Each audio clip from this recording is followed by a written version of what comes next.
నమస్తే. ప్రస్తుతం స్టూడియోలో ఉన్నారు నాతో పాటు ప్రముఖ రాజకీయ సామాజిక విశ్లేషకులు కొత్త రవీంద్రబాబు గారు. వారితో మాట్లాడదాం.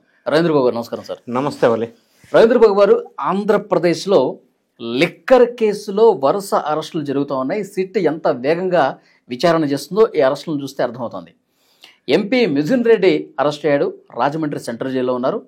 సిట్ కూడా ప్రిలిమినరీ ఛార్జ్షీట్ దాఖలు చేసింది. అందులో 2 చోట్ల 131 పేజ్ నెంబర్, తర్వాత 298 ఈ 2 చోట్ల మాజీ ముఖ్యమంత్రి వైఎస్ జగన్మోహన్ రెడ్డి పేరు ప్రస్తావించారు. జగన్మోహన్ రెడ్డిలో అరెస్టు భయం పట్టుకుందని ఒక సమాచారం వస్తుంది సార్. అందుకే కేంద్ర పెద్దలతో టచ్లో కూడా వెళ్తున్నట్టు ఒక ప్రచారం జరుగుతోంది. ఇప్పుడు అరెస్టులు జరగకుండా కేంద్రం సహకరించే పరిస్థితి జగన్మోహన్ రెడ్డికి ఏమైనా ఉందా? ఏమంటారు మీరు? ఇప్పుడు ఆంధ్రప్రదేశ్ లిక్కర్ స్కామ్ అనేది భారతదేశంలోనే అతిపెద్ద స్కామ్లో ఇదొకటి. ఈ స్కామ్ స్పెషల్ ఇన్వెస్టిగేషన్ టీం ఎప్పుడైతే దర్యాప్తు స్టార్ట్ చేసిందో, ఒకరి తర్వాత ఒకరిని అరెస్ట్ చేస్తూ విచారణ చేస్తూ జైలుకు పంపిస్తూ వస్తుందో, ఆ సందర్భంలో వైఎస్ఆర్ కాంగ్రెస్ పార్టీ నాయకులు మాట్లాడిన మాటలు ఒకసారి మనం రికలెక్ట్ చేసుకుంటే, రాజకేశిరెడ్డి ఐటీ అడ్వైజరు, ఆయనకి లిక్కర్ స్కామ్తో సంబంధం ఏంటి, అసలు ఆయన అక్రమ అరెస్ట్ చేశారు అని మాట్లాడారు. సరే, ఆయన A1గా ఉన్నారు. ఆయన ద్వారా 164 స్టేట్మెంట్లో కొన్ని కొత్త వ్యక్తుల పేర్లు వచ్చినాయి. జగన్ రెడ్డి గారికి కన్ను ముక్కు చెవిగా భావించబడ్డ వాళ్ళందరూ అరెస్ట్ కావించబడ్డారు. తర్వాత మిథున్ రెడ్డి గారు కూడా అరెస్ట్ అవుతారనే వచ్చిన నేపథ్యంలో ఆయన హైకోర్టు సుప్రీంకోర్టుకి షటిల్ సర్వీస్ చేశాడు. ఇండియాలో ఎన్ని కోర్టులు ఉన్నాయి అన్ని కోర్టులకు వెళ్ళారు. ఏమి రిలీఫ్ దొరకలేదు. ఎందుకు దొరకలేదు? కోర్టులో అంటే బెయిల్ ఇవ్వటానికి వాళ్ళకి స్కోప్ లేదు కాబట్టి. అంటే దాని మీనింగ్ ఏంటి? అందులో ఈయన పాత్ర ఉంది అని ఎస్టాబ్లిష్ అయింది కాబట్టి ఈ విషయాన్ని మనం గమనించాలి.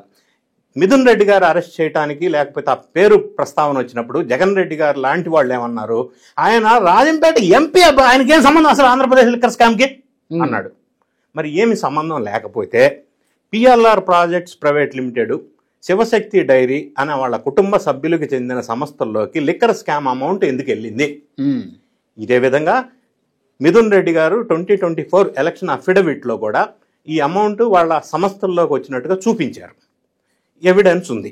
రెండోది, ఇదే మిథున్ రెడ్డి గారు ఏ సందర్భంలో లిక్కర్ స్కామ్లో ఉన్న అక్యూజ్డ్ వాళ్ళని కలిశాడు, ఎక్కడ కలిశాడు, ఎంతసేపు కలిశాడు, ఏం మాట్లాడాడు, డీటెయిల్స్ అన్నీ ట్రాక్ చేసి పెట్టారు.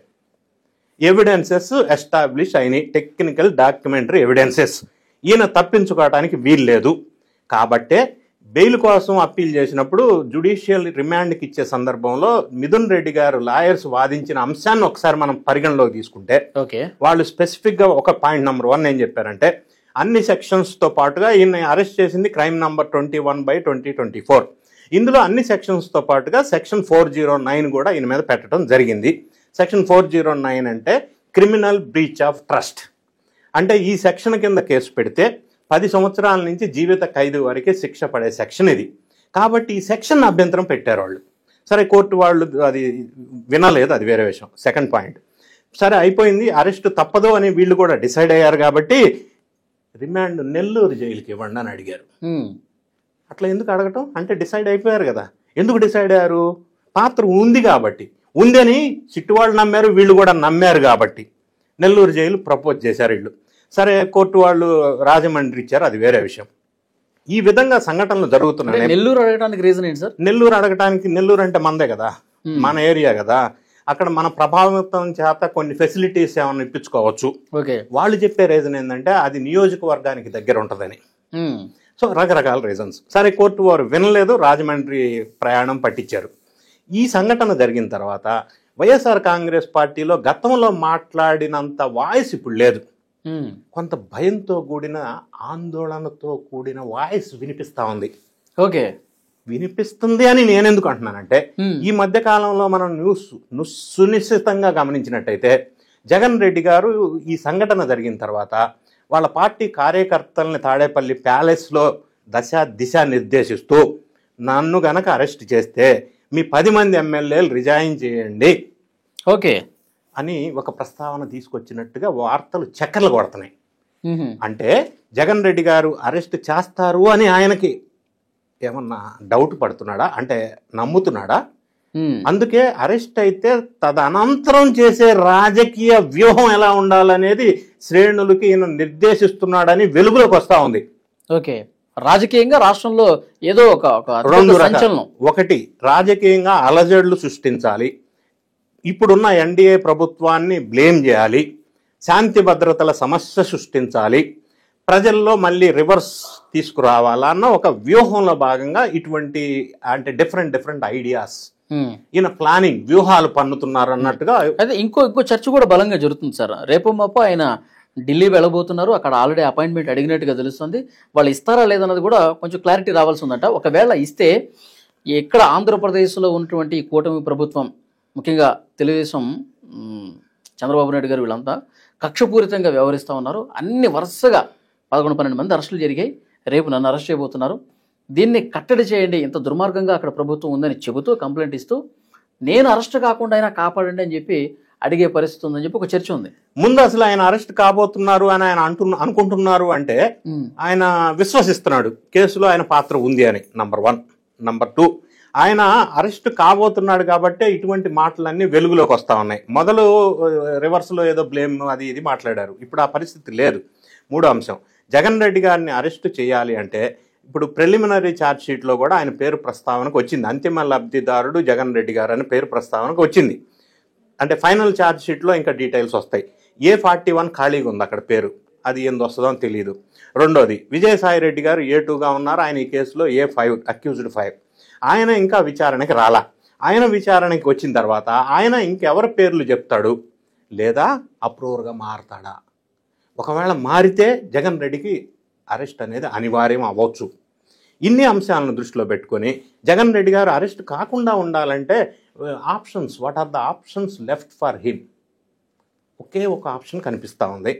సెంట్రల్లో ఉన్న బీజేపీ వాళ్ళ శుభ ఆశీస్సులు ఉంటే ఈయన అరెస్ట్ కాకుండా ఉండవచ్చు. ఇక్కడ కాంట్రడక్టరీ ఇంకొకటి ఉంది.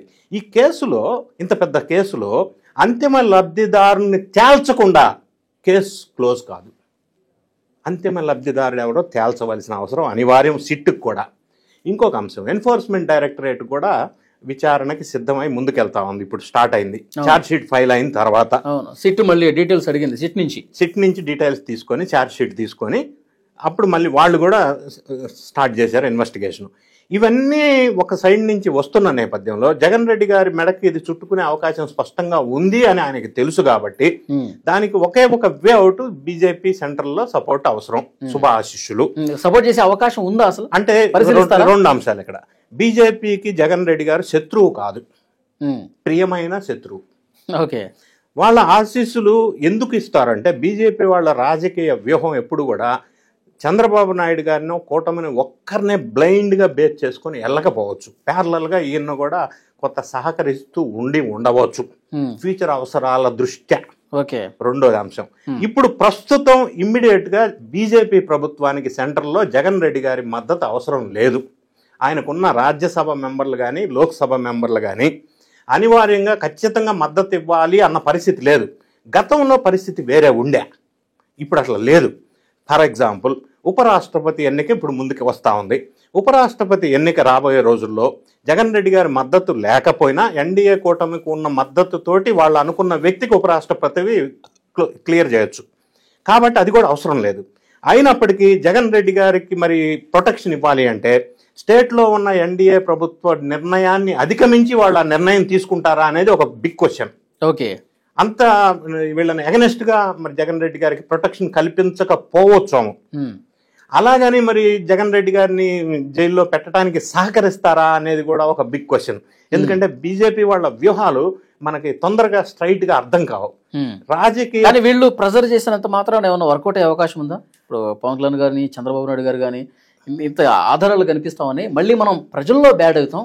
ఎంత స్పష్టంగా సిట్ కూడా ఎవరి పాత్ర ఏంటో తేల్చిన తర్వాత కూడా చర్యలు. ఇప్పుడు బీజేపీ ప్రభుత్వం వాళ్ళు జగన్ రెడ్డి గారికి గనక ఆశ్రయం ఇచ్చి జగన్ రెడ్డి గారు ఈ కేసులో అంతిమ లబ్ధిదారుడుగా అరెస్టు చేయకపోతే ఆంధ్ర రాష్ట్రంలో ఉన్న ఎన్డీఏ ప్రభుత్వం అనేది కొలాప్స్ అవుతుంది. అంటే ప్రజల్లో తీవ్రమైన వ్యతిరేకత ఎన్డీఏ మీద వస్తుంది.